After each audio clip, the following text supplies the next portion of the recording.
Welcome back to Don't Just Sit There, Do Something for climate science, news, and easy ways to help. I'm Joylette Portlock, and today we're going to focus on water. Whether it's oceans, rivers, lakes, or streams, climate change will push us to extremes. That poem was just the worst. Can we just stick to the rivers and the lakes that we're used to? And not go chasing waterfalls? The Earth has normal cycles regulating climate that help keep the planet livable. With more pollution from burning oil, coal, and natural gas, those cycles are thrown off. The planet is heating up because we use those fossil fuels instead of renewable energy for everything, from transportation to cooking dinner. I do like dinner. Scientists predict a global temperature increase of 4 to 11 degrees over the next 75 years. What? Are we sure about this? Global warming? But it was a really cold winter. I've got this snowball right here that the kids were saving in the freezer, and it is from right over there. So, just because it's cold where we live does not mean it is cold everywhere. But people on Twitter were saying all kinds of things about this winter. There are some differences between social media and scientific research. Think of it like the planet having a fever. A fever of 11 degrees would be catastrophic. Even just a few degrees increase in global temperature will make a big difference in how water moves around the planet.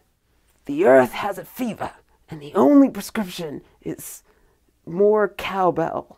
A warmer climate also causes more evaporation and lets the air hold more moisture, be more humid, which sets the stage for extreme precipitation. You can't ever pin one event like Boston's super snowy winter on climate change. That kind of snowfall is, however, in line with the increase in extreme weather predicted from man-made climate change, as are shifts in air currents, like the frigid polar vortex winds that suddenly seem to visit us more often. Heavy downpours are predicted to happen 2 to 5 times more frequently across the U.S., as more torrential rainstorms are already happening. It's also important to remember that heavy downpours don't just happen when it's warm. During winter months or in colder areas, these storms mean more blizzards. Will we flood the planet? Wait and see. Global warming is melting the world's ice, our remaining reserve of fresh water, in the glaciers across the world and at the North and South Pole. Melting of the Earth's ice will directly affect coastal communities through sea level rise and increased storm surges.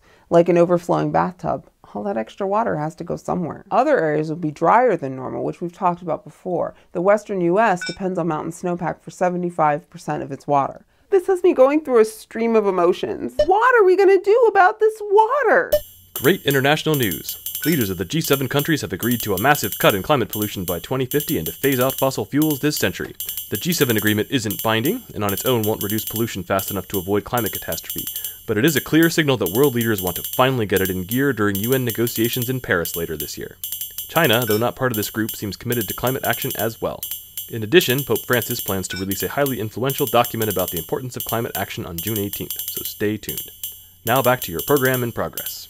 There are a number of ways communities are tracking their water with the help of volunteers. The EPA's National Water Monitoring Program involves local citizen scientists collecting information on water bodies such as streams, lakes, rivers, and other wetlands.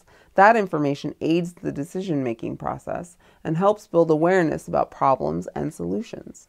If you like your ice frozen and your storms small, all aboard.